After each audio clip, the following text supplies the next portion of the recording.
A Igreja Adventista do Sétimo Dia realmente entrega aquilo que promete aos seus membros? Eu sou o Ezequiel Gomes, você está no canal Vem Senhor Jesus e hoje eu quero conversar com vocês a respeito de certas dinâmicas do pertencimento religioso. E hoje eu quero fazer vocês refletirem sobre o que uma igreja, e aqui no caso a gente vai falar de Igreja Adventista do Sétimo Dia, porque é a minha comunidade de fé e a da maioria de vocês que assiste, mas isso também se aplica a esses mesmos princípios a outras comunidades de fé. Mas basicamente assim, o que uma igreja promete aos seus membros, tanto de forma explícita quanto de forma implícita. E a provocação aqui é, será que realmente a igreja entrega aquilo que promete? E eu separei aqui 15 questões que eu entendo assim que estão na base da relação entre uma igreja e os seus membros. O que faz uma pessoa ser membro de uma igreja, de uma religião? Quais são as questões que a igreja oferece às pessoas que faz com que as pessoas saiam da sua casa, vão lá frequentar a igreja e devolve dízimo, e dá oferta, e canta, e prega, e dá estudo bíblico, e evangeliza, e participa de um monte de ações numa ou em outra direção, e levam seus filhos para estar num clube de desbravador, ou para estar lá na escola sabatina, ou para estar em algum contexto de eventos e situações, e acampamentos, e coisa arada, etc, etc, etc. Sabendo, inclusive, que pode acontecer um monte de coisa ruim dentro do ambiente da igreja, com elas mesmas, com seus filhos, com todo mundo, e mesmo assim vale a pena correr esse risco e estar ali e participar da comunidade. Por que as pessoas fazem isso? O que move elas e quais são as questões que estão explícita ou implicitamente presentes por parte da instituição? Então, a instituição abre as portas e oferece o que para as pessoas? Para que elas venham e permaneçam, e se identifiquem com aquilo, e abracem essa causa, e vivam com essa identidade desta referida igreja, religião e etc. e tal. Então eu separei 15 pontos principais. Talvez existam outros, além desses, mas pelo menos na minha leitura, esses são os pontos principais.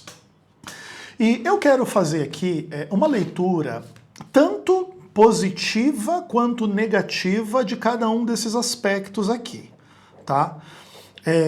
Que basicamente também tem que ver com a diferença entre teoria e prática. A igreja, ela, na prática, ela não é a manifestação perfeita daquilo que ela defende na teoria. Esse, inclusive, é um dos aspectos complexos, né, da existência da igreja. Então, teoricamente, a comunidade da igreja é uma comunidade de fé, de amor, de louvor, de missão, de acolhimento, de milagre, de transformação, de ajuda mútua, de perdão, de graça, de arrependimento do pecado, de afastamento do pecado e trocentas coisas desse tipo. Mas, na prática, às vezes, o que tem na igreja é falta de amor, é pecado, é desgraça, é corrupção, é coisas erradas, e picuinhas, e fofocas, e tretas, e brigas, e um transa com a mulher do outro, e um mata o outro, e um explora o outro, e um rouba o outro, e um engana o outro, e um quer ser melhor que o outro, e um pisa no outro, e etc, e etc. Então, você percebe que entre a teoria e a prática, as coisas podem ser diametralmente opostas. Mas, na real também, a teoria da igreja também inclui as coisas negativas, porque a igreja defende que o ser humano é pecador e tem defeitos e pecados. Então a igreja também não pretende enganar as pessoas para dizer que lá na igreja todo mundo perfeito e santo, e maravilhoso, lindo e cheirosinho. Então a teoria da igreja nem é que a igreja é o céu na terra. Mas, ao mesmo tempo, também a igreja, mesmo que contenha muitos problemas e muitos defeitos, também não é feita só dos problemas e só dos defeitos, e é possível encontrar na igreja um monte das coisas positivas, do amor, da fé, do louvor, da missão, do carinho, enfim, da ajuda mútua entre as pessoas em inúmeros contextos, tá? Então, a gente não vai pintar a igreja nem como o céu, nem como o inferno. E as coisas de bom que a gente vai falar não vão ser ditas para tentar esconder os problemas. E os problemas que a gente vai fazer referência não negam os aspectos positivos. Então você do outro lado tem que ter maturidade para entender do que a gente está falando e aonde a gente quer chegar. E principalmente já deixo esclarecido que eu não quero fazer você ter uma experiência pior dentro da igreja ao você trazer à sua consciência as coisas que nós vamos conversar aqui, tá? Essas coisas, elas podem colocar a gente assim um pouquinho por trás da cortina da realidade. Mas o máximo que isso pode fazer é tirar da gente um pouco uma postura muito ingênua em relação à igreja. Mas isso não precisa implicar que a gente odeia a igreja, que a gente quer o mal da igreja, ou que a igreja é uma coisa horrorosa, que ninguém deveria fazer parte, ou esfriar você na fé, ou em qualquer coisa do tipo, tá? Esse não é o objetivo. O objetivo é a gente tratar com bastante clareza e sinceridade, honestidade, discernimento, essa relação entre o que a igreja promete, de forma implícita ou explícita, e se ela realmente entrega. Se realmente lá na igreja você vai encontrar aquilo que a igreja pretende que você é capaz de encontrar. Então vamos começar com o primeiro ponto. E o primeiro ponto é que a igreja pretende ser capaz de oferecer às pessoas uma identidade pessoal cristã.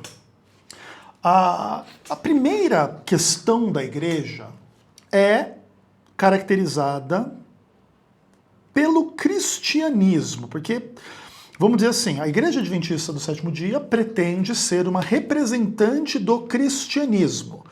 Então, tipo assim, se a gente pudesse dizer que a igreja tem um produto que ela oferece no mercado, que produto é esse? É o cristianismo.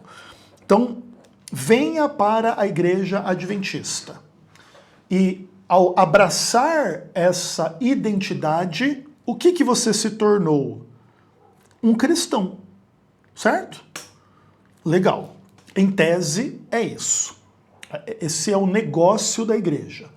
Fazer discípulos, multiplicar discípulos, batizados em nome do Pai, do Filho e do Espírito Santo, que se arrependeram dos seus pecados, que nasceram de novo, que receberam o Espírito Santo e que vão andar numa novidade de vida na direção do amor, da fé, da missão, do louvor, da glória de Deus, desde o presente momento em que eles se tornam adventistas, até o fim da sua vida, perseverando em amor, em fé, em graça, de fé em fé, de glória em glória, etc.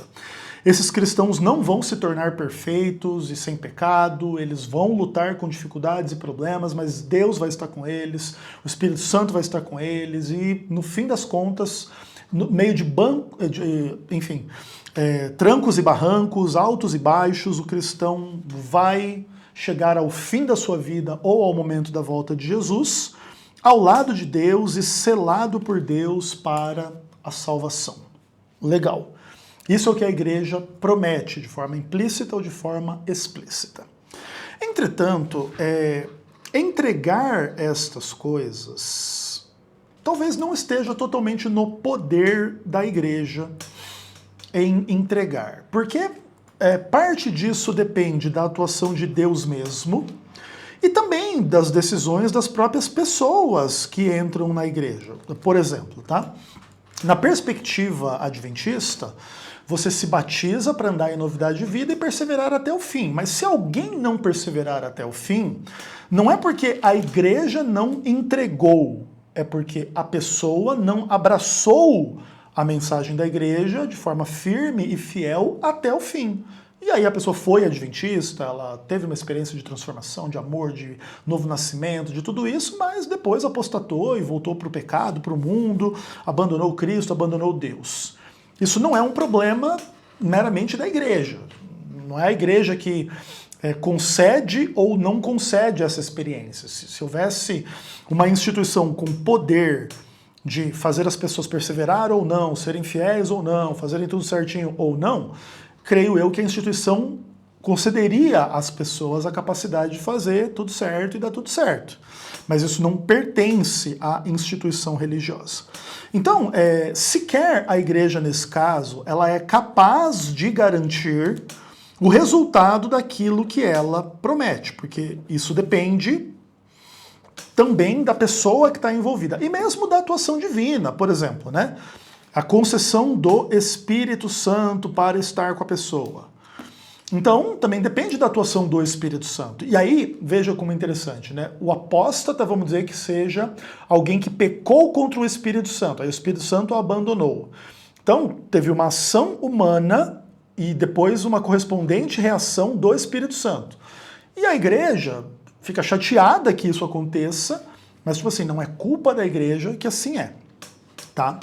Então, é interessante. Então, ok, a igreja, ela também precisa ser lida como essa instituição que oferece esse caminho, mas também não é meramente a instituição que vai garantir se esse caminho é seguido ou não, e se essas coisas vão se tornar, em última instância, realidade ou não.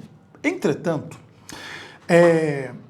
às vezes, quando a igreja oferece às pessoas a identidade cristã, ela também pode fazer isso, vamos dizer assim, de uma forma mais bem feita ou de uma forma mais mal feita. E aqui a gente também entra nos dilemas da evangelização, tá? A evangelização é uma discussão muito ampla, muito complexa, que tem que ver tanto com aspectos de proclamação e ensino do conteúdo da fé cristã, quanto de envolver as comunidades em um processo de tomada de consciência em relação a estas coisas, que pode ser mais ou menos bem feita, tá? Então, por exemplo, vamos dizer que vai haver um evangelismo numa determinada região do Brasil ou do mundo, e a igreja vai fazer um esforço evangelístico, e ela anuncia para a comunidade que em determinado local vai haver palestras, e as pessoas que frequentarem essas palestras vão concorrer a um carro 0 km. E você pode trocar o carro 0 km por qualquer brinde, qualquer coisa. Ah, você vai concorrer a um fogão, a uma cesta básica, a um liquidificador, a uma casa, a depender da pobreza ou da riqueza da referida igreja ou da referida comunidade, qualquer coisa pode servir como isca, tá? Aí você bota lá, opa, vou concorrer a um carro se você frequentar aqui esse lugar aqui por 30 dias. As pessoas pensam, pô, vou gastar 1 hora por dia durante 30 dias e concorrer a um carro? Vou lá. E chega lá, o papo é o seguinte, ó, no final aqui eu vou dar um carro para alguém.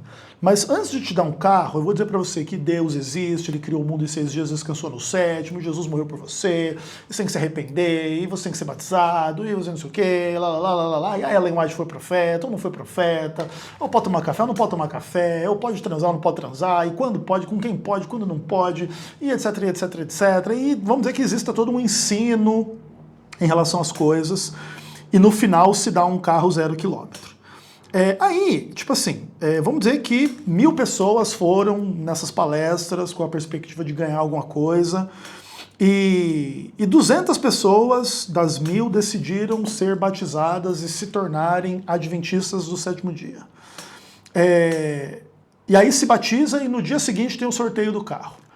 E aí, dentre aquelas 1000 pessoas que viraram 200, uma das 200 ganha o carro. Talvez as outras 199 perseverem, talvez não perseverem, talvez elas tenham entrado em contato com essa mensagem com o coração aberto, ou talvez não, com vistas a ganhar alguma coisa, ou não. Então, esses ensinos e essas posturas que eu estou aqui, obviamente, simplificando, porque não dá para a gente descrever todos os esforços evangelísticos e todas as coisas, e analisar se eles são bem ou mal intencionados, se é correto ou não correto fazer as coisas do jeito que elas são feitas. O fato é que, vamos dizer assim, que esse tipo de coisa existe, e isso é bem feito ou isso é mal feito?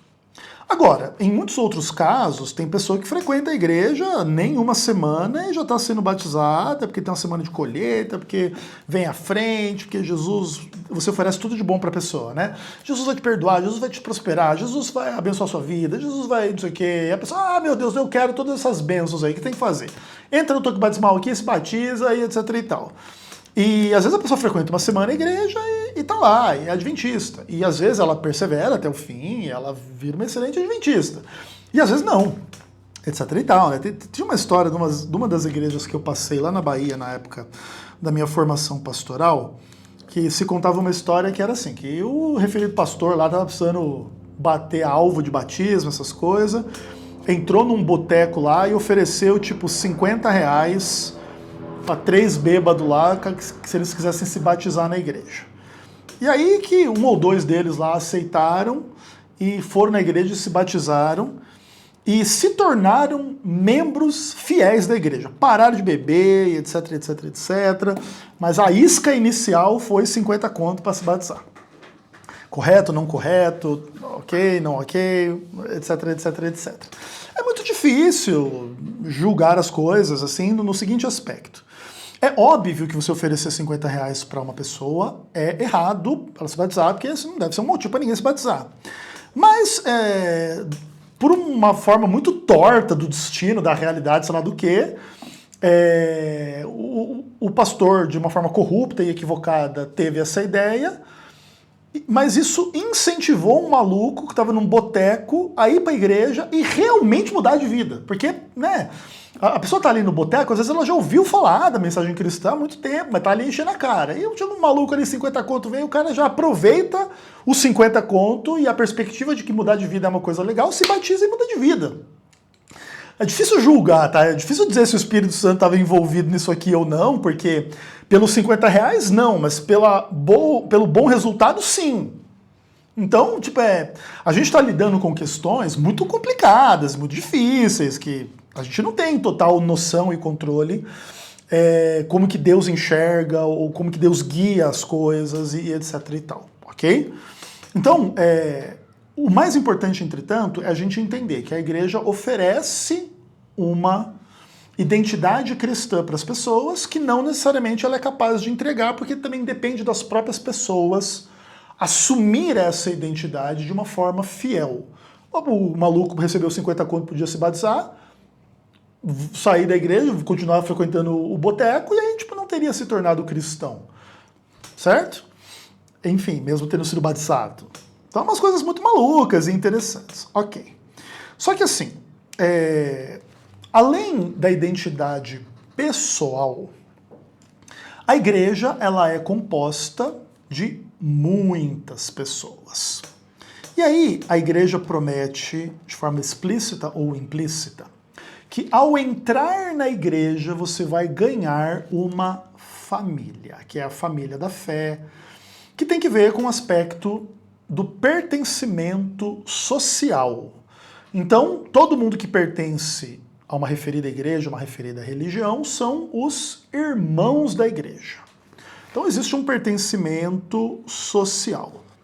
Esse pertencimento social, como ele pretende ser cristão, ele carrega um monte de promessas implícitas e explícitas. Então, aqui você vai encontrar uma comunidade de pessoas que amam a Deus, que amam a elas mesmas e as suas famílias, e os seus irmãos, e os seus amigos, e o próximo, e que se ajudam, e que se apoiam, e que oram uns pelos outros, e aí a gente pode pintar tudo de bom, assim. Se você tiver uma dificuldade financeira ou de saúde, as pessoas podem tentar te ajudar financeiramente, ou orar por você para você ser curado, ou ajudar a ter um médico.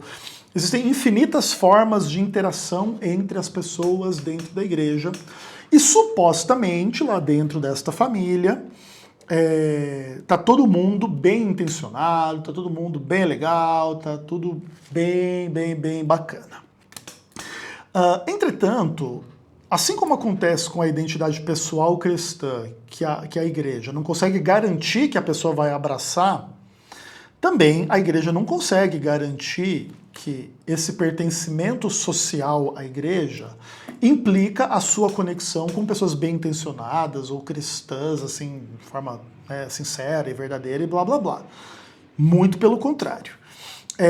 Dentro da igreja, você pode encontrar pessoas que vão comer a sua mulher, que vão roubar o seu dinheiro, que vão dar golpe em você, que vão prejudicar o seu trabalho, que vão perseguir você, que vão denegrir você, que vão humilhar você, que vão perseguir, destruir, tentar acabar com você em função de questões XYZ, que podem acontecer imediatamente ou não no momento que você entrar na igreja. Às vezes você pode já ter um problema imediato. Você entrou na igreja, semana que vem já tem alguém te perseguindo.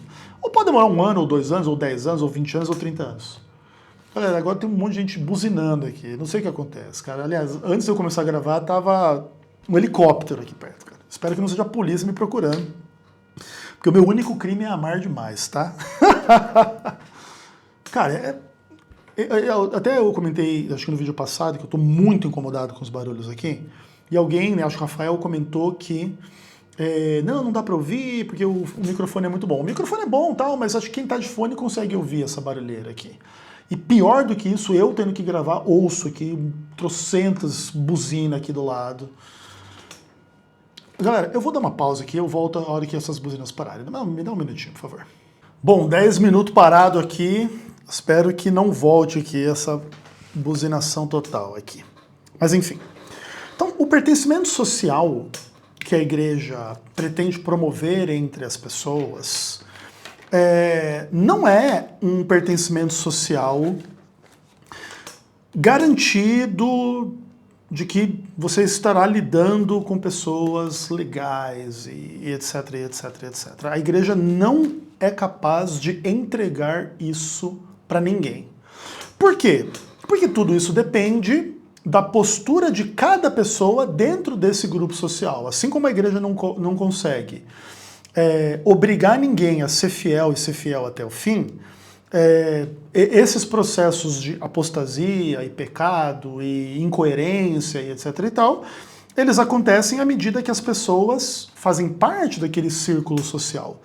Tanto como membros da igreja, tanto como agregados, interessados e familiares de membros da igreja, que também acabam pertencendo à comunidade de alguma forma. Então, a igreja não tem condições de entregar uma comunidade realmente cristã e sincera e fiel e de amor e de ajuda mútua em um aspecto significativo. Interessante, legal. E a gente precisa levar isso com clareza para nós. O objetivo não é que você se desanime e não frequente a igreja, mas que você não se iluda e não se desanime ao entender na prática que a realidade da igreja não é essa maravilhosa família, tá? Ainda que também é verdade que, como eu expliquei, a igreja não é composta só também dos elementos negativos, então também você é capaz de encontrar pessoas dentro da igreja que vão se tornar, sabe, amigos mais chegados que irmãos, que vão se tornar pessoas muito importantes, ou que podem se tornar muito importantes na sua vida nesses aspectos, tá? De amizade, de ser seu pai na fé, ou mãe na fé, ou acolher e tal, e ter coisas muito significativas na igreja. Na igreja você pode conhecer alguém que no futuro vai ser seu marido, filho, pai dos seus filhos, ou sua mulher, mãe dos seus filhos.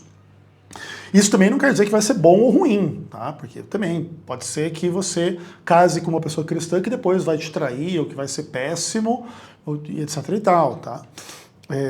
Não tem como escapar dessas incertezas, porque depende da postura das pessoas na prática, e não existe uma instância superior guiando a postura das próprias pessoas.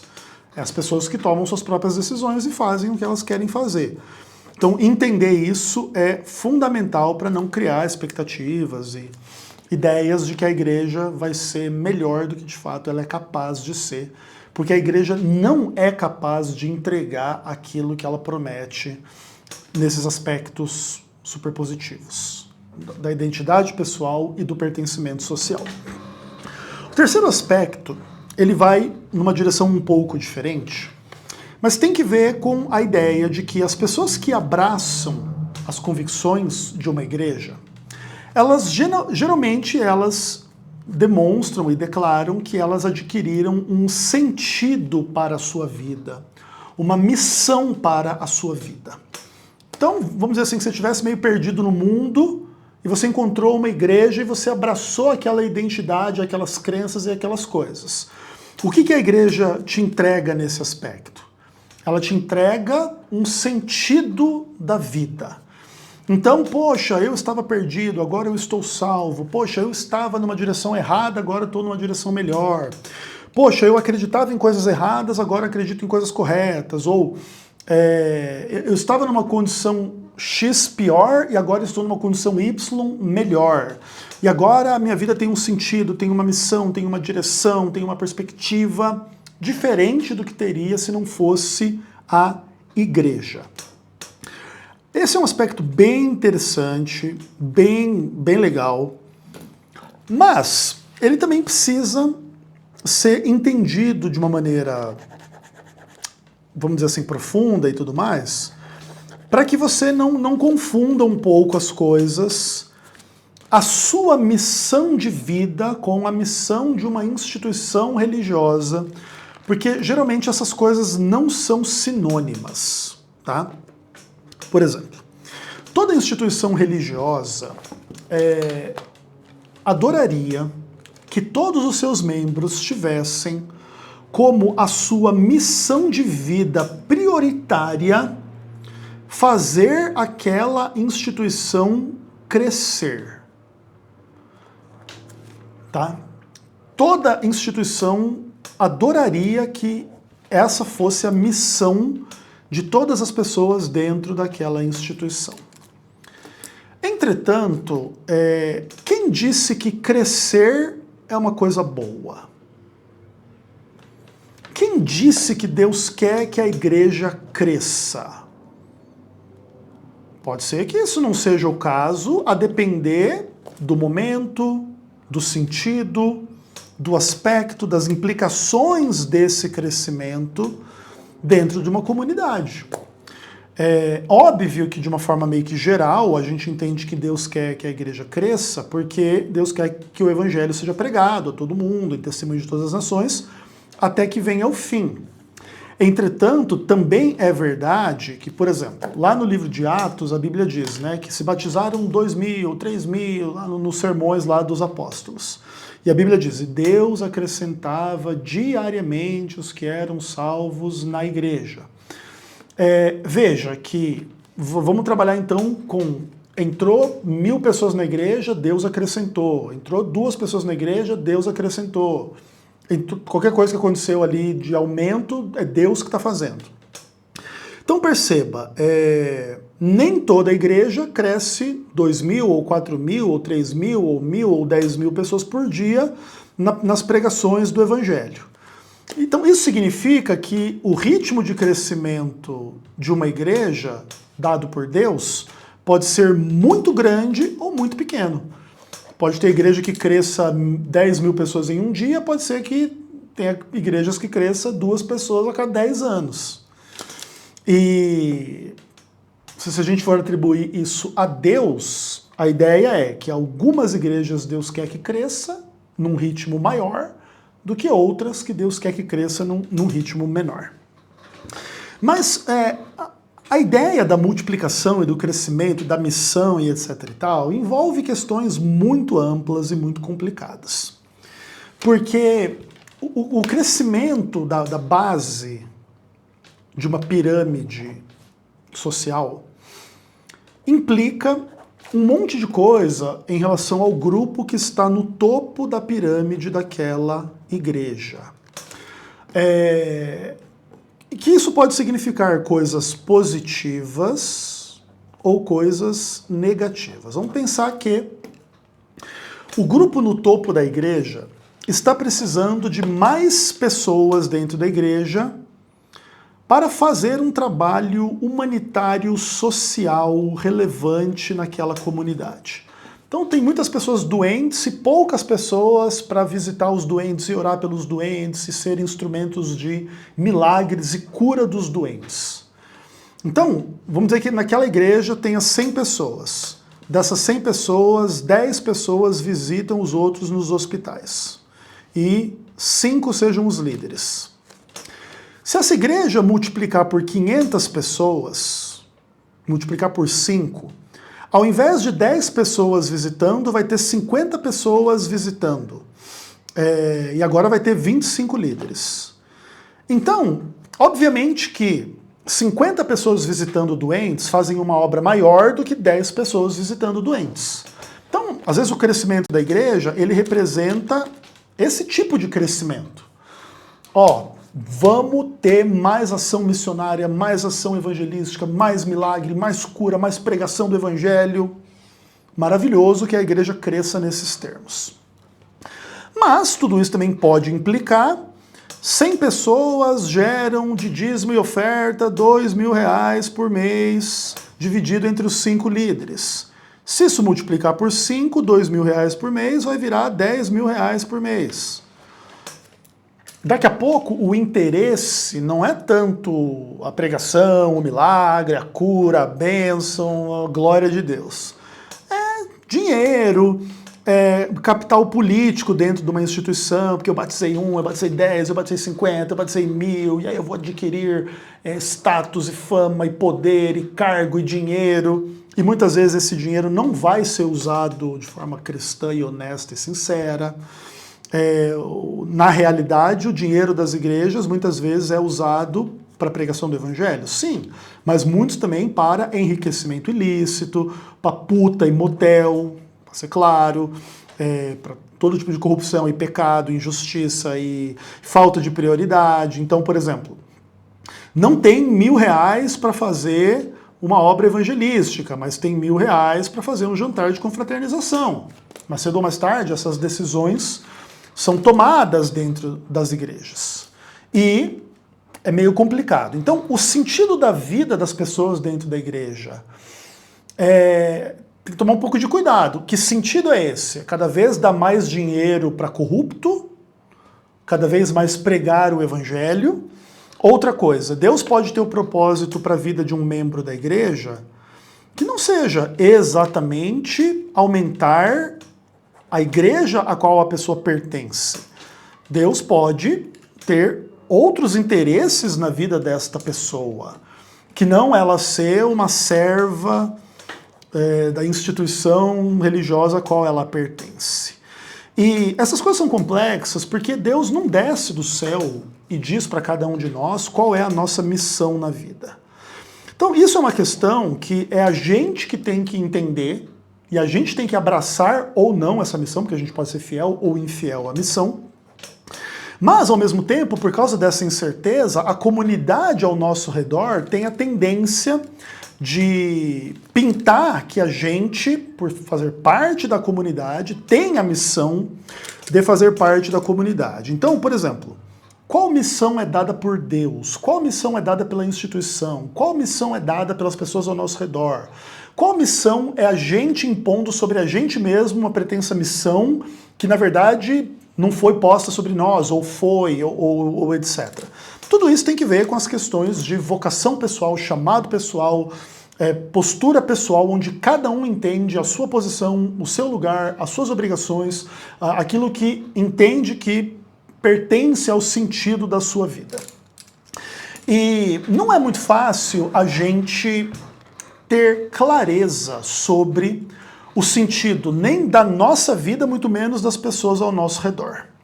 E nesse aspecto, a gente precisa estar consciente de que ninguém pode impor sobre nós um sentido ou uma missão de vida com o qual a gente não esteja confortável.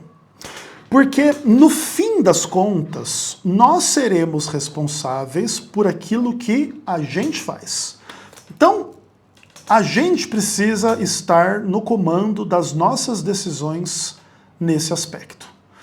De outra forma, se você seguir o objetivo do seu pai, do seu pastor, do seu líder, da pessoa lá da igreja, da sua mulher, do seu filho, que colocou sobre você e que você abraçou, quando você encontrar dificuldades, dificilmente você vai ter força para superar as dificuldades. Por quê? Porque se essa missão não foi abraçada por você, no seu interesse, na sua perspectiva, quando você tiver dificuldades, você não vai ter força para vencer as barreiras e as dificuldades. Vou dar o exemplo do meu caso, não querendo eu me colocar como exemplo, tá? Porque incertezas ou erros e defeitos nessas coisas podem também ser realidades na minha vida, tá? Mas, por exemplo, se eu não tivesse um senso de missão pessoal de Deus comigo e eu com Deus, a minha exclusão da Igreja Adventista do Sétimo Dia como pastor implicaria que eu não faria o trabalho que eu faço hoje, de defender, ou de pregar, ou de ensinar, ou de ajudar vocês aí do outro lado. Por que eu tenho essa força? Porque a minha missão vem da minha perspectiva a respeito das coisas. Eu posso estar correto, eu posso estar errado, a gente sempre tem que trabalhar com essas hipóteses. Mas se eu não tivesse de mim uma visão minha sobre a minha missão de vida, eu jamais faria o que eu faço. Espero que isso seja uma coisa evidente para todos vocês que me acompanham, tá? Só que, ao mesmo tempo, se eu não tivesse essa convicção, e alguém dissesse, Ezequiel, você é obrigado, mesmo excluído da igreja, você tem que pregar, você não pode parar de pregar, eu não teria força para fazer isso. Porque se não vem de mim, e se eu não estou satisfeito, não se pode impor uma missão a mim que eu não quero. Mesmo que fosse uma missão de Deus. Deus quer, mas eu não quero. É igual, tipo assim, Deus quer, não quer que eu peque, mas eu quero pecar, foda-se. Que se exploda. A gente tem o direito de fazer isso. E mesmo que a gente sofra uma consequência depois de ir para o inferno, de não ser ressuscitado para a glória eterna e ser ressuscitado para a segunda morte. Tudo bem, a gente tem o direito de seguir nesse caminho caso a gente queira. A gente tem direito de não crer que as coisas são simples assim. A gente tem direito de fazer o que a gente quiser da nossa vida. Não existe pertencimento a uma religião que agora eu abdiquei do caminho da minha vida para um pastor, para um ancião, para não sei quem mandar na minha vida por causa dessas coisas. Então, a igreja, ela nos dá um sentido de vida, mas ela não pode nos entregar a nossa missão particular. E esse é um aspecto complexo da igreja, que inclusive demonstra do porquê que a qualidade da liderança da igreja adventista e da maioria das igrejas é muito lamentável. Poucas são as pessoas de uma convicção pessoal profunda.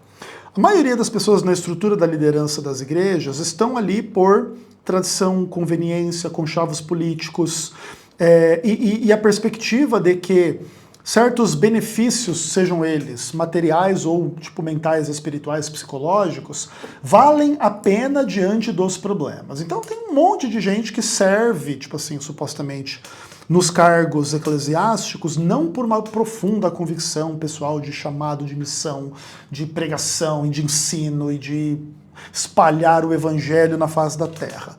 A maioria são pessoas assim com poucas convicções, fracas convicções, mas com relações políticas, econômicas, sociais, familiares e tradicionais naquela comunidade. E é muito difícil que seja diferente disso em qualquer comunidade. Simplesmente porque não existe uma abundância de pessoas com um chamado pessoal muito nítido, muito claro e a qual a pessoa é muito fiel. Tá? A maioria dos cristãos não entende as coisas dessa forma. O que significa dizer que o sentido missionário da vida da maioria dos cristãos não é prioridade, não é realidade. Porque a igreja não consegue entregar isso aqui para os membros da igreja. Tanto que, pensa, por exemplo, assim, nesses eventos de entregar livro para supostamente evangelizar pessoas, que inclusive são eventos meio lamentáveis, tá? Mas vamos pensar nisso. Você tem que fazer isso só uma vez por ano, não pode ser sempre. Você tem que se esforçar para as pessoas irem, porque tem muitos que não vão, porque não querem ficar abordando ninguém, falando com ninguém, etc, etc, etc. Por quê? Porque não tem a convicção de que isso é um sentido da vida importante, ou mesmo que alguém faça isso em algum momento da sua vida, uma vez por ano, ou um pouco mais do que uma vez por ano, poucas são as pessoas que abraçam a causa de uma forma mais profunda. E entre as pessoas que abraçam a causa de uma forma mais profunda, além das pessoas realmente fiéis, vamos colocar assim, existe um monte de gente doente mental e fanática, que está ali não tanto por um chamado divino, mas por problemas psicológicos e que a pessoa faz aquilo ali para angariar paz pessoal ou relevância social ou um monte de coisa. Então, é muito complicado. É tipo, você tem que filtrar o joio e o trigo, quem é fiel e quem não é fiel, e a gente nem sabe. Então, no fim das contas, entre as pessoas que inclusive se esforçam muito, nem é todo mundo fiel, tá? Então, o que a gente está falando aqui é que a igreja, ela não entrega para as pessoas aquilo que ela promete. Nem no aspecto da identidade pessoal, nem do pertencimento social, nem do sentido missionário da vida cristã. Por isso, inclusive, a maioria dos membros da Igreja Adventista do Sétimo Dia, a maioria dos líderes da Igreja Adventista do Sétimo Dia, não são profundamente comprometidos com a Igreja Adventista do Sétimo Dia. O que é uma coisa engraçada de colocar, porque as pessoas pensam, não, que absurdo, claro que são. Não, não são. Tanto não são, e eu sempre percebi isso na minha experiência de uma forma muito interessante. Hoje eu tenho mais ou menos, aí um pouco mais do que, eu vou fazer 21 anos de Adventismo no final desse ano. Tá? Eu me batizei em 2005, nós estamos em 2026. Só que, vamos dizer assim, nos meus primeiros 5 anos de igreja, pensar em 2010. Em 2010 eu tinha 5 anos de Adventista.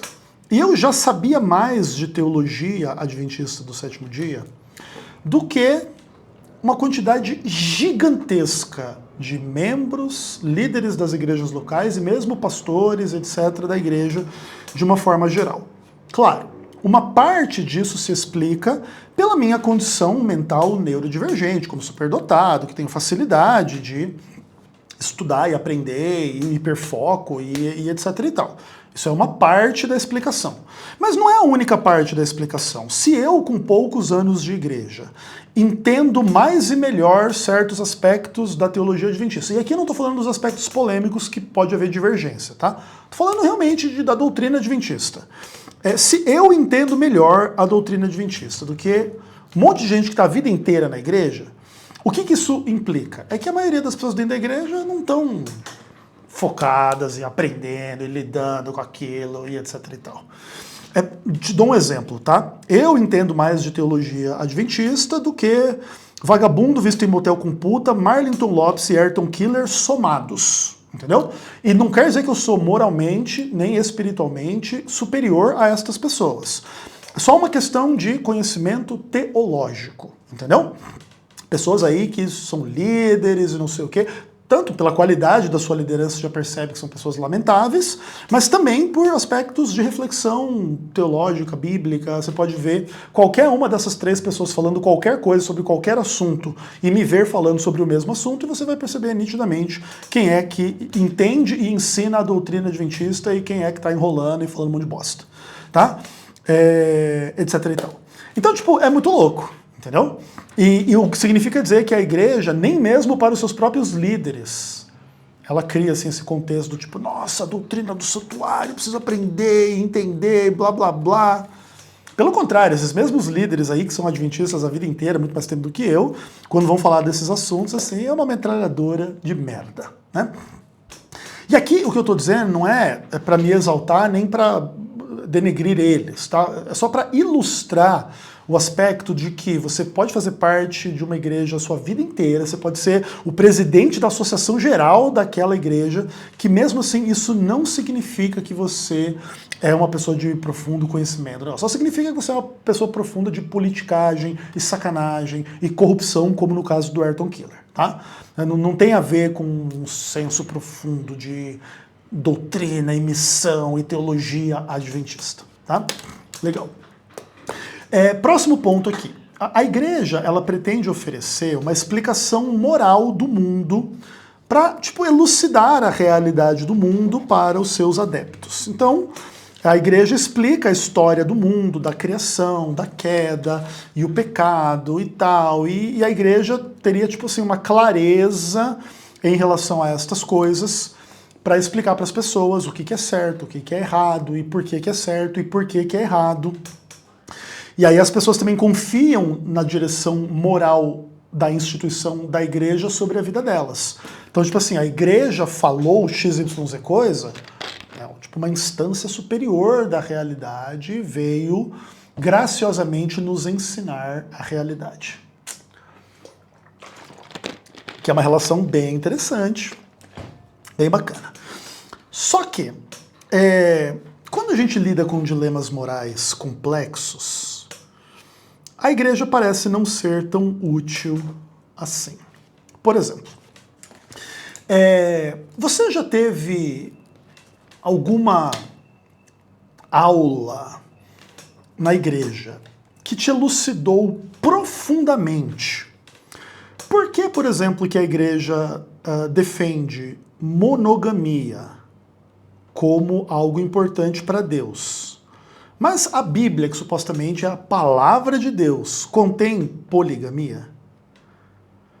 Pode ser que você já ouviu algum sermão, alguma coisa sobre isso, mas muito raramente, muito dificilmente. Eu chuto que 80% dos membros da Igreja Adventista do Sétimo Dia nunca ouviram um sermão sobre esse assunto.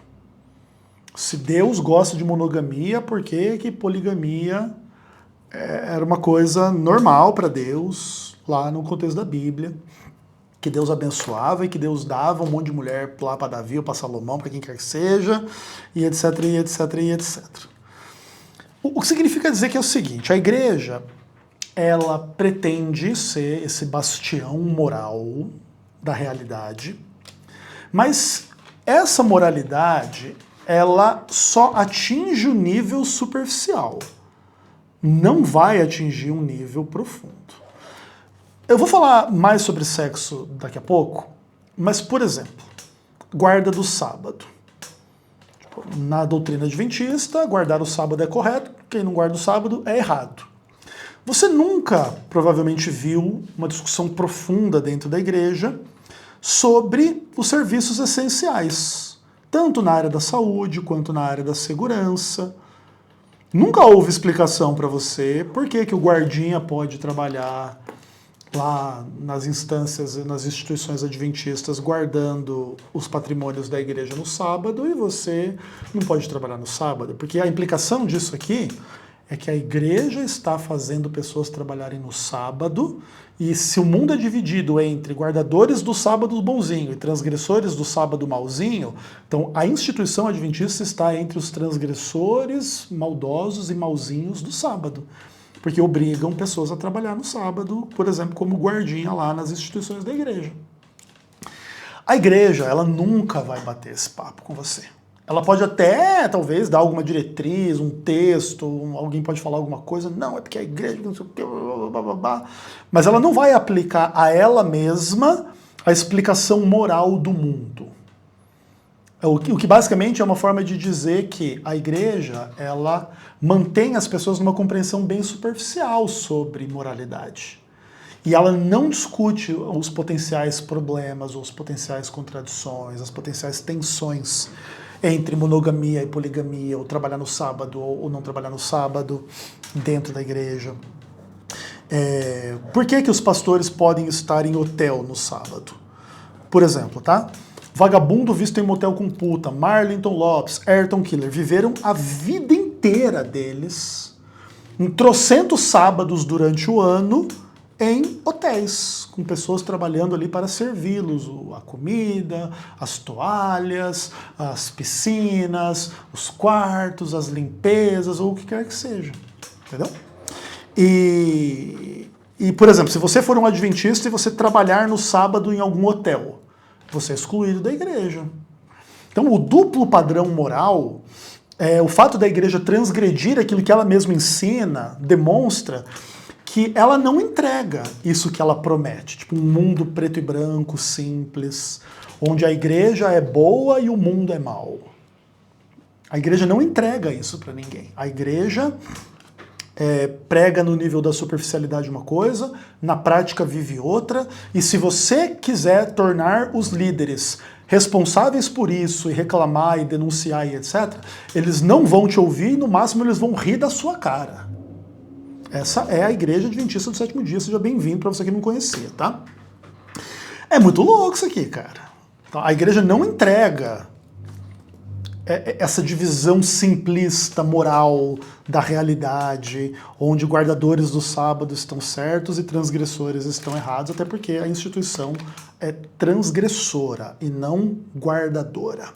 Aí, se a instituição quisesse dizer o contrário, não, essa minha transgressão não é transgressão, aí ela tem que ensinar para as pessoas assim, ó, alguns trabalhos no sábado você pode trabalhar, outros não. Então você pode ser guardinha, você pode trabalhar em hotel, você pode trabalhar na saúde, você pode trabalhar você pode ser policial, você pode trabalhar em trocentas mil coisas no sábado, que a igreja usufrui em áreas essenciais aí, de coisa arada, como se hotel fosse área essencial também, né? Não vamos esquecer desse aspecto.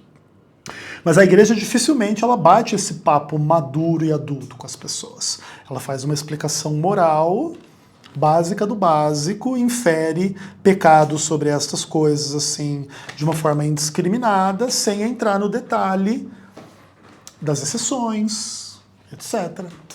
Porque a igreja ela quer ter uma mensagem simples para pregar ao mundo, não uma mensagem tipo, tem que guardar o sábado, mas depende. Tem que ter só uma mulher, mas depende, a não ser que você seja Salomão, ou coisas do tipo. A igreja não quer bater esse papo. Então, em geral também, a igreja oferece uma mensagem simples e quando você vai ver, as coisas não são tão simples assim, né? Interessante. Quinto ponto. A igreja supostamente oferece ou promete às pessoas uma estrutura de disciplina espiritual, pessoal e familiar.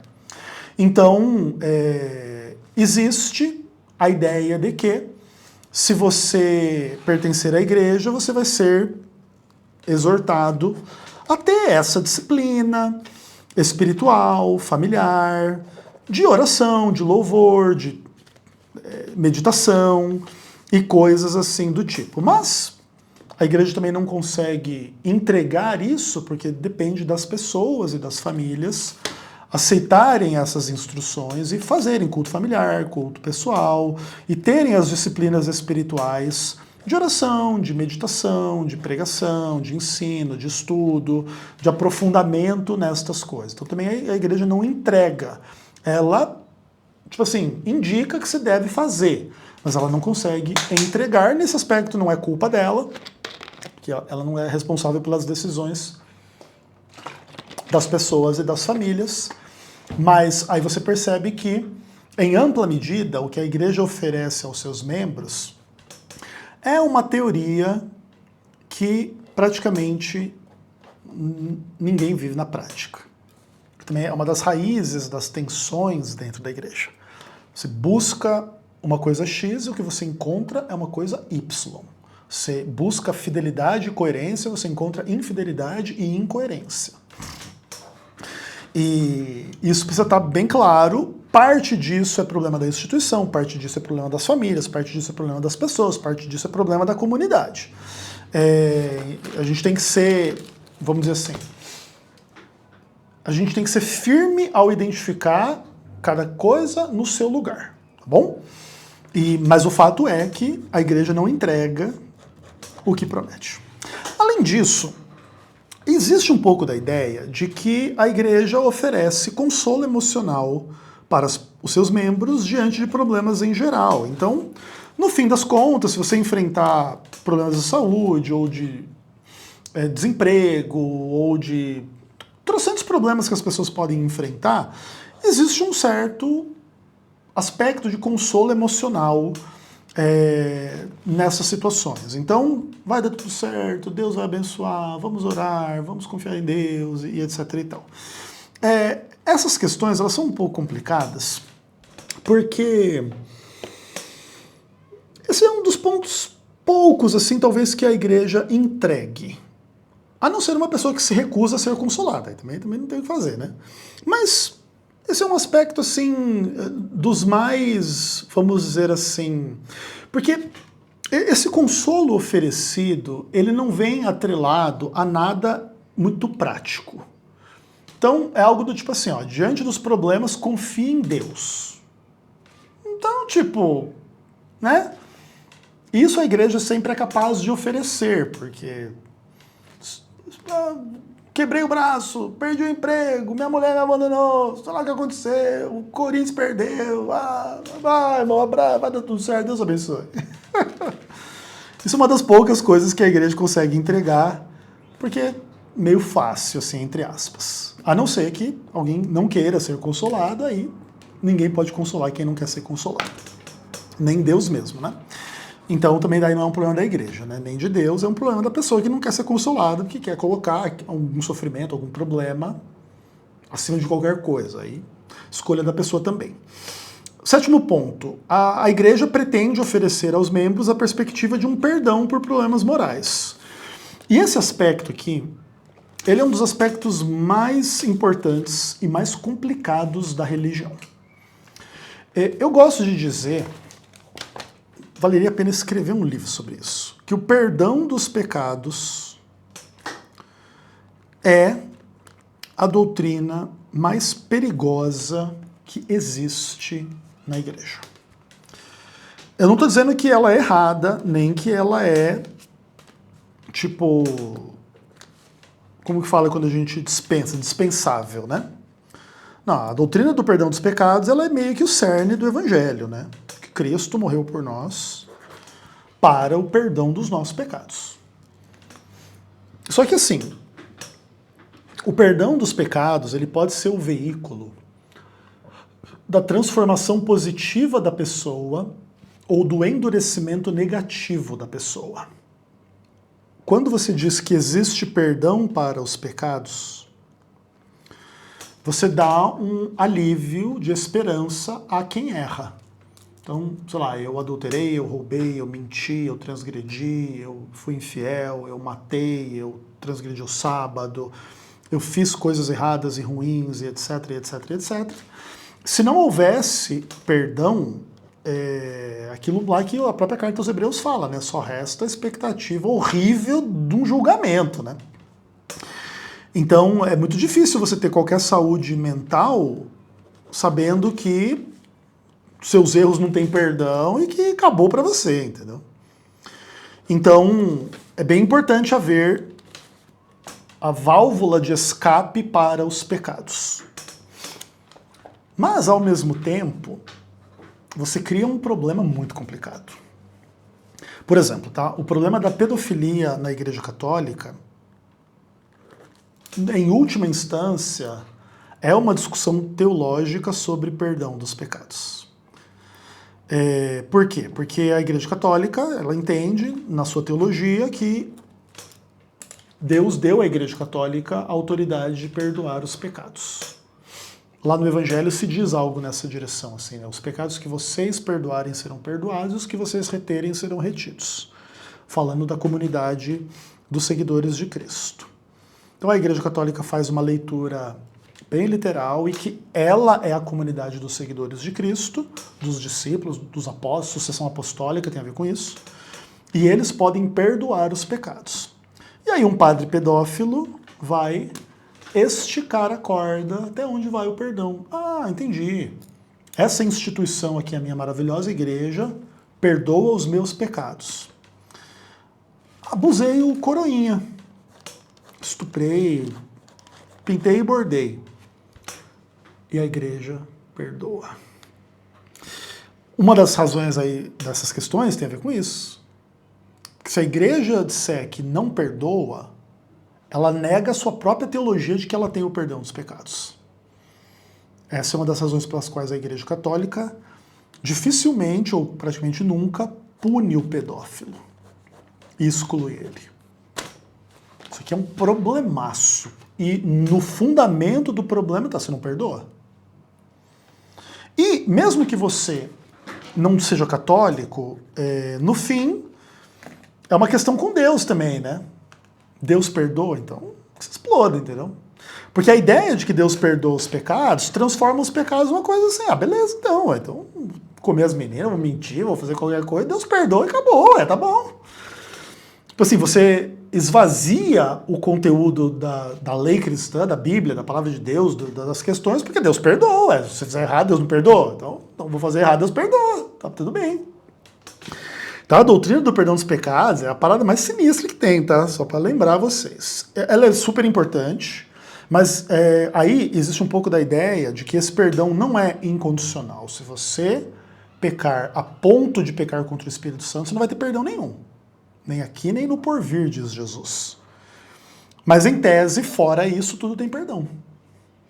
Aí definir quando que você chega no pecado sem perdão ou não é muito complicado. Até para ninguém abusar disso, né? Então é muito louco isso aqui, tá? Mas o fato é, então entenda, a igreja também não consegue garantir que seu pecado vai ser perdoado. Por quê? Porque se você pecar contra o Espírito Santo, não tem perdão. Então a igreja não entrega o que promete. Obviamente que nesse aspecto, isso não quer dizer que é um defeito da igreja. Isso quer dizer que também a igreja não promete que vai haver perdão do pecado contra o Espírito Santo. Mas o fato que a igreja promete o perdão dos pecados, mas há pecado que não tem perdão. Então, tem uma tensão e é importante você identificar isso, tá? Para você entender com o que você está lidando. Você não está lidando com uma comunidade super coerente, com uma autoridade maravilhosa, e com, você está lidando com um negócio bem complicado e que pode sim ser usado e abusado por pessoas negativas e malignas e etc. Tá? No fim, esse vídeo ele é muito um chamado a você não ter uma visão ingênua e idiota do que é a igreja. Não é para você sair também da igreja, é só para você entender do que a gente está falando. Tá? Outra coisa, a igreja ela promete perspectivas de transformação pessoal. E isso é muito louco, assim. Eu, por exemplo, assim, eu sou uma pessoa completamente diferente do que eu era antes, e eu posso ser um testemunho de como Cristo muda a minha vida, e o contexto dessa transformação também tem a ver com a igreja. Tá? Mas é óbvio que isso tem limite, porque, por exemplo, eu nunca mais vou passar por um nível de transformação que eu passei. E eu ainda tenho defeitos e problemas. Então a transformação pessoal que existe no contexto, sei lá, de milagres e coisas dentro da igreja, é real, mas também é limitado, não é assim. É a mesma coisa do pecado contra o Espírito Santo. Chega uma hora que, se você também não abraçar uma vida melhor e você continuar patinando até ponto de pecar contra o Espírito Santo, não tem mais transformação para você. Então, existe a ideia, Deus pode transformar a gente, mas tem limite. E essas incertezas desses limites são importantes não para te apavorar e te fazer duvidar das coisas, mas para você entender que essas coisas, elas existem, mas você não pode abusar delas. Acho que isso é bem importante. Tá? Ok, 9º ponto. A igreja pretende oferecer às pessoas educação teológica. Eu me sinto assim muito abençoado de ser adventista e ter tido a formação teológica que eu tive. Claro, eu não sou um membro normal da igreja. Eu fui para o seminário, estudei, eu fiz mestrado, eu me aprofundei nas questões teológicas acima da imensa maioria dos membros da igreja. Tanto que eu sou um produtor de conteúdo, eu escrevi muitos livros, eu preguei muitos sermões, eu gravei muitas séries, eu ensinei muita teologia, eu fiz muitos debates, eu estou aqui batendo esse papo com vocês. Então, no fundamento das coisas também é muita educação teológica. Mas essa educação teológica ela não é acessível a todos, porque também tem questões de dinheiro, tempo e acesso aos materiais que nem todo mundo tem. Por exemplo, eu moro em São Paulo, capital, tenho uma X quantidade de dinheiro, toda uma trajetória de teologia. Então talvez eu tenha acesso a materiais que um adventista lá no interior do Amapá, não sei das quantas, não tenha. Então, educação teológica é uma coisa assim, praticamente inexistente no nível da igreja local. A igreja local ela é muito mais assediada por conteúdos diluídos de direção espiritual do que de educação teológica. A educação teológica é uma coisa praticamente inexistente no contexto da igreja local. Se você quiser educação teológica, você tem que procurar por você mesmo, gastar dinheiro e tempo, e no fim é um caminho muito difícil. Muitas vezes existem meninos aí que entram em contato comigo falando que eles querem ser pastor, que eles estão fazendo um vestibular, ou que eles passaram no vestibular, e quais são as dicas que eu tenho para dar em relação a isso. Eu nunca desanimo ninguém de ir para o seminário, mas ao mesmo tempo eu gosto de lembrar a eles assim dos problemas e das dificuldades políticas dentro da obra, mas também teológicas. Assim. A Igreja Adventista do Sétimo Dia não é a maior amiga da perspectiva teológica ampla de você ser um pensador que leva em conta as coisas. Por exemplo, esses 10 minutos que eu fiquei sem gravar por causa das buzinas, eu estava lendo o comentário de Gálatas do N.T. Wright. Pode ser que muitos adventistas entendam assim, não, você não deve ler esse livro, porque ele não é adventista, porque aí não sei o quê, porque é uma opinião, porque como é que você vai saber se é verdade, se não é... Essas loucuradas da galera, assim, que não tem senso crítico, não tem noção e um monte de coisa, entendeu? Então, é complicado isso, entendeu? Isso também, às vezes, muitas vezes, implica uma educação teológica que, na verdade, não é uma educação teológica, é só uma lavagem cerebral de uma organização. E nesse aspecto, eu nunca me permiti ser alvo e vítima disso, porque eu sempre li coisas de fora da teologia adventista. Na época que eu era pastor, a gente tinha acesso ao Letra, que é um auxílio para comprar materiais, né, teológicos e tal. E eu, na maioria dos casos, 90% dos casos, eu gastava o meu Letra em livraria católica ou evangélica não adventista. Vários dos livros que eu tenho de teologia adventista, aliás, não adventista, foram comprados naquela época. Todos os livrinhos verdes dos pais da igreja, um monte de comentário bíblico não adventista, eu comprei com o dinheiro da igreja.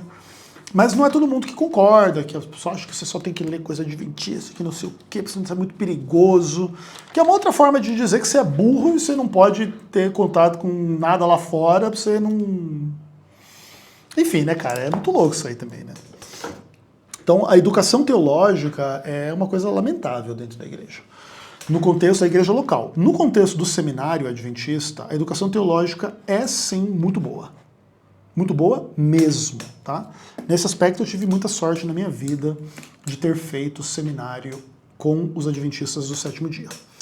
10º ponto. A igreja pretende oferecer um espaço para as pessoas conviverem e demonstrar seus dons e talentos. Então, vai alguém lá cozinhar para fazer um junta-panela, vai alguém lá cantar uma música, vai lá alguém fazer, sei lá, um seminário de algum tema, vai lá alguém ajudar as crianças a pintar uns desenhos, a fazer uns negócios.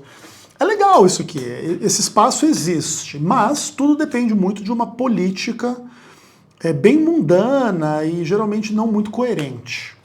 Dependendo do nível de farisaísmo, legalismo, burrice, maldade que exista nas igrejas locais, alguém vai ser impedido de exercer talentos e dons por bobeiras, assim, fundamento bíblico zero, né? Por causa da roupa, por causa da pintura do esmalte, por causa disso ou daquilo, aí a pessoa não pode cantar, a pessoa não pode participar, não sei o quê. Então, esse espaço também ele é muito condicionado a uma lavagem cerebral e a política interna da igreja local, da congregação, que envolve geralmente uma relação de poder entre líderes e liderados, tá? E com um monte de legalismo e burrice e maldade nisso aqui. Então, isso que seria um espaço da expressão da comunidade se torna um espaço controlado por certos líderes que só permitem a expressão daqueles que lhes servem e boicota a participação de pessoas de fora dessa panelinha, desse grupinho, desses determinados líderes, tá? Isso é o que tem de mais de comum na Igreja Adventista do Sétimo Dia e que também é fonte assim, de bastante frustração e problema entre as pessoas, tá? Porque também as pessoas não querem só receber, elas também querem participar da igreja, né? O espírito humano, o que Deus colocou em nós, não é só para a gente ser tipo um vaso onde outra pessoa derrama conteúdo na gente. A gente também tem conteúdo para oferecer. A gente também pode cantar, pode pregar, pode ensinar, pode fazer isso, pode fazer aquilo. E isso também gera um monte de comparação, inveja, e treta, e briga, que tem a ver, inclusive, com aquelas questões do pertencimento social que a gente falou, que a comunidade não é uma comunidade linda, maravilhosa, cheirosinha. Pelo contrário, pode ser bem negativa e bem ruim. A igreja também pretende oferecer às pessoas conteúdo artístico. Coisa engraçada, assim, a igreja produz especialmente música. Às vezes tem algum outro tipo de arte assim, mas é mais difícil, assim, alguma pintura, alguma arte plástica. Mas isso é uma coisa um pouco complicada, porque às vezes tem que ver com essas coisas meio de catolicismo, né, virar uma imagem de escultura, um bagulho meio assim. Mas na maioria dos casos tem música, né? Mas também a qualidade da música adventista é uma coisa muito curiosa. A qualidade da música adventista é excelente em comparação com as demais igrejas, mas ela não é uma igreja de vanguarda em comparação com os movimentos musicais no mundo. Então a igreja, sim, ela oferece música ou arte de certa qualidade, mas ainda tudo muito dentro dessa caixinha, né, do controle de uma liderança. Então os aspectos mais transgressores da arte, questionadores e subversivos, eles não são bem-vindos dentro da igreja. Nesse aspecto, você pode até achar que isso é uma coisa positiva, eu não vou tentar te convencer do contrário, mas eu particularmente gosto do aspecto subversivo da arte, também da arte cristã. Por exemplo, se as convicções cristãs não são as convicções da cultura, a arte cristã é contracultural, e ela é subversiva para a cultura. Então, a gente poderia explorar isso um pouco mais. Mas eu entendo que essas coisas são complexas e os cristãos não são grandes artistas, na maioria dos casos. Tá? Pouquíssimas exceções.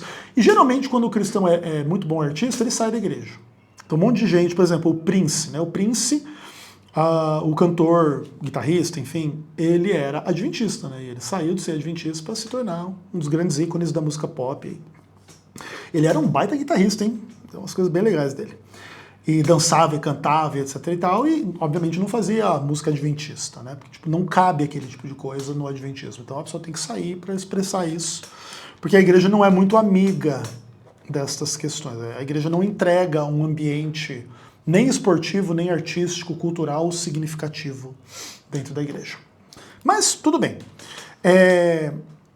Outra coisa, a igreja, ela pretende oferecer às pessoas um encontro com o sagrado todos os cultos. Então ali Deus está e etc e tal, e eu não vou dizer que Deus não está. Mas muitas vezes a rotina repetitiva dos cultos na igreja são mais uma reunião de vendas do que um baita encontro com o sagrado. De vendas no sentido assim, dessa coisa de ser adventista, entendeu? Essa é uma questão bem complexa, assim, né? A interação de Deus com aquilo é meio complicado. Não porque Deus não esteja, obviamente Deus é onisciente, onipresente, onipotente, está em todos os lugares, e você pode ter um encontro com Deus em todo culto de toda igreja adventista. Mas muitos cultos não são exatamente sobre o sagrado, são sobre o negócio em si, sabe assim? A igreja em si, a comunidade em si, os interesses dos líderes, da liderança, daquele rolê ali, tudo muito mascarado como sagrado, mas nem sempre muito sagrado. Por exemplo, tá? Quando o pastor Thomas Amaral ele foi excluído do ministério, o imbecil do presidente lá que excluiu ele, o Mário, Jorge Mário, não era Jorge Mário, eu sempre esqueço o nome daquele cara. Um completo imbecil, assim, uma pessoa lamentável, assim, sabe? Ele pregou um sermão sobre a queda de Satanás. Porque o diabo caiu por causa de orgulho, por causa disso, daquilo, querendo dizer que o Thomas era orgulhoso, que não sei o quê, sabe? Essas coisas assim. Lamentável o sermão do cara, assim, sabe? Como que era o nome dele? Deixa eu ver se eu encontro aqui. Luiz Mário, tá? Jorge Mário era um outro cara, né? Era um professor de teologia. Então o Luiz Mário, lá no sermão do sábado de manhã do culto, sobre a queda de Satanás para excluir o pastor Thomas Amaral. não dá para dizer que aquilo tem muito a ver com Deus, sabe? Apesar da queda de Satanás ser um tema bíblico e tudo mais, quando um retardado mental, um imbecil como Luiz Mário, usa o púlpito da igreja para denegrir o pastor Thomas, cujo pecado foi escrever um livro, ele não foi visto em motel com puta, né? O pecado dele foi escrever um livro. Inclusive, tem um livro ali, né? Eu vou pegar ele para mostrar para vocês, que vocês conhecem, mas vamos fazer a propaganda, né? Já que estamos falando a respeito. Então, o grande pecado do pastor Thomas Amaral é escrever o livro antes que seja tarde. Olha que pecado terrível, né? Demonstrou que o Ayrton Killer é um completo incompetente, um completo imbecil. Até tem uma dedicatória dele para mim aqui. Ao Ezequiel Gomes, por dias melhores em nossa amada igreja e seu ministério. Muito legal. Dia 6/12 de 2021. Muito carinho. Obrigado, Thomas. Então, ainda que fosse um livro horrível, o que não é o caso, tá? Um bom livro. Mas, gente vista em motel com puta, o Ayrton não exclui da igreja. Aí o Thomas, ele exclui. Aí o cara vai fazer um culto e é a queda do Satanás. Não dá pra dizer que isso é um encontro com o sagrado, entendeu? Que Deus está super satisfeito. Não tem como, entendeu?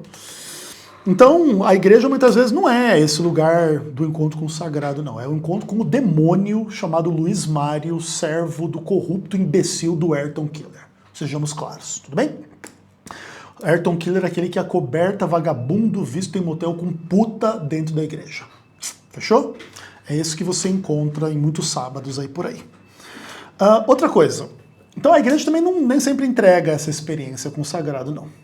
Outra coisa, a igreja supostamente ela oferece uma continuação histórica tradicional, né? Tipo com a família da fé. Mas também, se você for parar para pensar, a igreja adventista hoje é muito diferente da igreja dos pioneiros, né? Voltou a barulheira aqui. Eu vou terminar rápido isso aqui. E isso tem um aspecto negativo, mas também tem um aspecto positivo, tá? Eu sou mais a favor da igreja avançar no entendimento do que ficar preso ao entendimento de 1,5 século atrás, 2 séculos atrás. Então, se tenta fazer essa continuação da família, da tradição, da Ellen White, do José Bates, não sei o quê, não sei se funciona muito não, tá? Não sei se... A maioria dos membros da igreja ou líderes da igreja não são super conhecedores sobre quem foi Raquel Oakes, ou quem foi José Bates, ou quem foi o Loughborough, ou quem foi o Tiago White, ou coisas do tipo, tá? Existe uma certa tradição, mas essa tradição não é muito fiel, não. Pelo contrário, inclusive. Outra coisa, a igreja pretende oferecer aos membros regras sobre casamento, sexo e filhos. Ai, Jesus Cristo.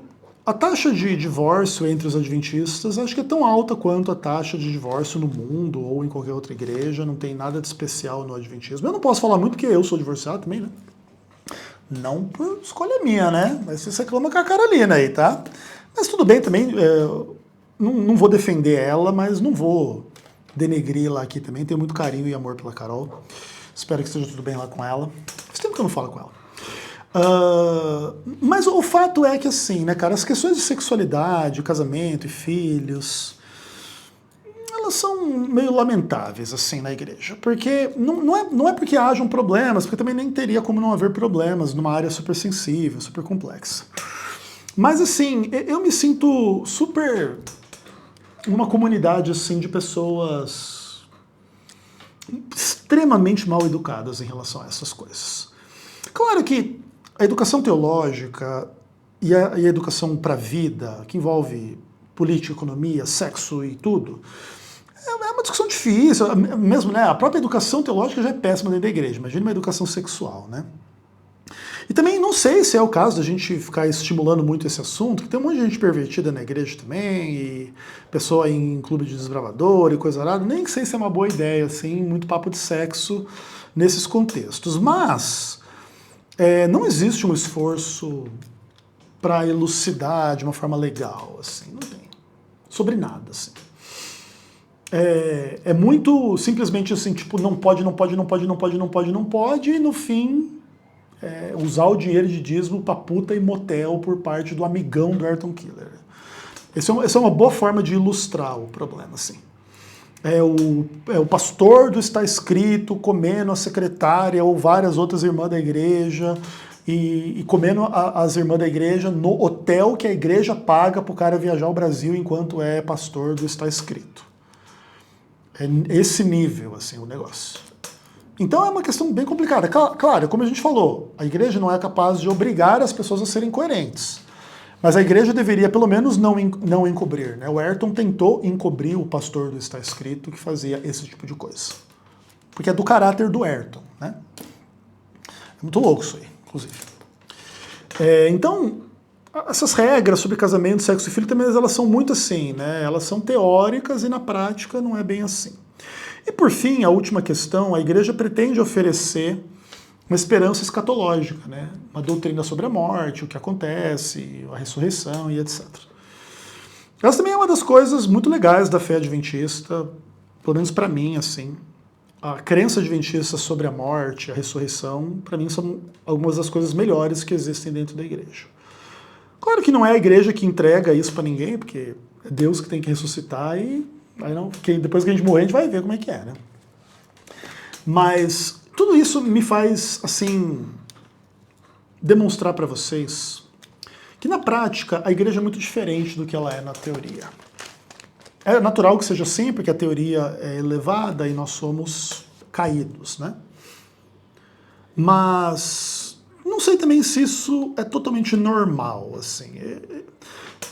Eu já falei assim que eu entendo que a igreja adventista é meio que uma fraude, né? Em certos aspectos. E essas coisas aqui, elas me ajudam a identificar isso e a ilustrar isso. Não quer dizer que a igreja teria que ser perfeita, senão ela é uma fraude, que eu acho que não é uma forma correta. Mas eu também não sei se é para ser tão incoerente assim.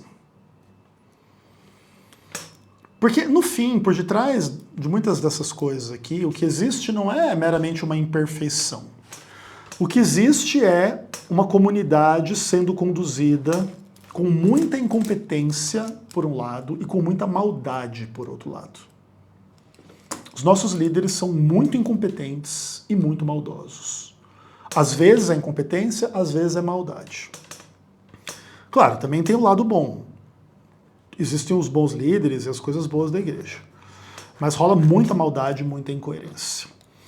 E é uma coisa bem difícil, assim. Quando a gente fala essas coisas, é bem engraçado, assim, que as pessoas... Ezequiel, finalmente você está se libertando da igreja adventista. Não, esses problemas são idênticos em todas as igrejas. Só muda o nome do líder, ou da líder, ou disso ou daquilo, mas é idêntico.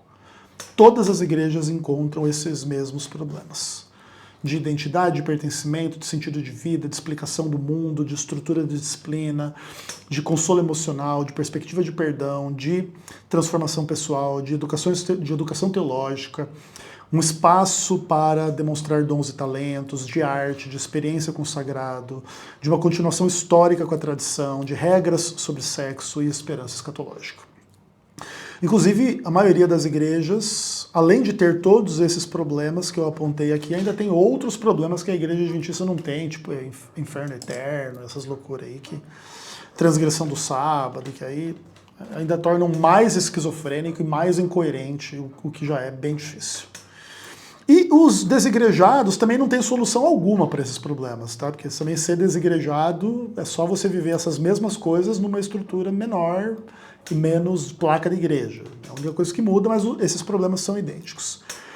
E o que está por detrás realmente desses problemas aqui é a velha questão do joio e do trigo. Por que essas coisas não têm solução e etc e tal? Porque é composto de joio e trigo. E a gente não sabe quem é joio e quem é trigo. Cada um cuide de si mesmo para que não caia, caso esteja em pé. E a gente vai testemunhando o potencial joio tomando conta do bagulho, mas em tese Deus também cuida e às vezes essas coisas são até juízo que as próprias pessoas merecem, né? A Igreja Adventista do Sétimo Dia, pela sua arrogância, pela sua ignorância, pela sua maldade como instituição e como igreja e etc., talvez mereça um vagabundo como Ayrton Keeler como grande líder. Então também Deus é sábio em conduzir as coisas, assim. Mas pena que nesse caminho tantas pessoas são machucadas num nível bem pesado, assim. dilemas em torno de tudo isso aqui que a gente falou podem se tornar muito complicados. Mas o que nos consola no meio de tudo isso é que a palavra de Deus, ela não nos escondeu essas questões. A palavra de Deus não nos prometeu uma igreja isenta de defeitos e problemas e pecados e incoerências. A própria ideia de que a igreja é composta de joio e trigo já elimina esta ideia. Então, o que a gente precisa fazer é eliminar qualquer fantasia da nossa vida de idealização de uma estrutura de igreja que não entrega o que promete, que não é coerente com o que prega. Porque esta é a condição real da instituição Igreja Adventista do Sétimo Dia. Isso não é tão diferente assim da minha parte ou da sua parte. Nós também somos incoerentes. A identificação dessas questões não deve nos fazer nos iludir com a gente. Não, eu sou diferente. Não, eu também sou super incoerente, eu também tenho muitas dificuldades, eu também não faço tudo o que deveria fazer, etc, etc, etc.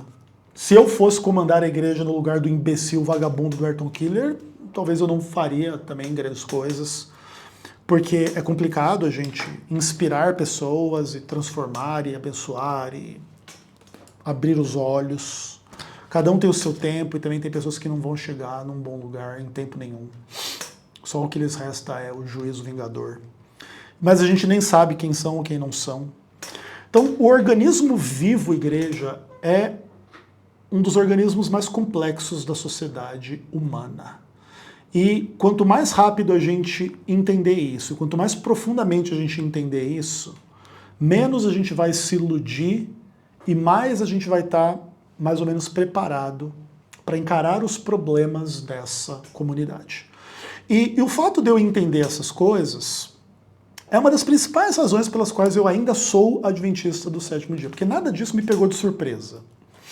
As incoerências, as burrices, as maldades, as perseguições, as crocodilagens, a politicagem, a sujeira. Pelo contrário, nada disso me pegou desprevenido ou despreparado. Primeiro porque Deus já tinha me dito que eu ia ser excluído da obra no futuro, já expliquei isso para vocês. E além disso, a Bíblia mesmo já sempre alertou a gente sobre estas coisas. E é por isso que eu também estou alertando vocês. Tudo bem? Obrigado pela sua atenção e até o próximo vídeo, se Deus quiser. Um abraço.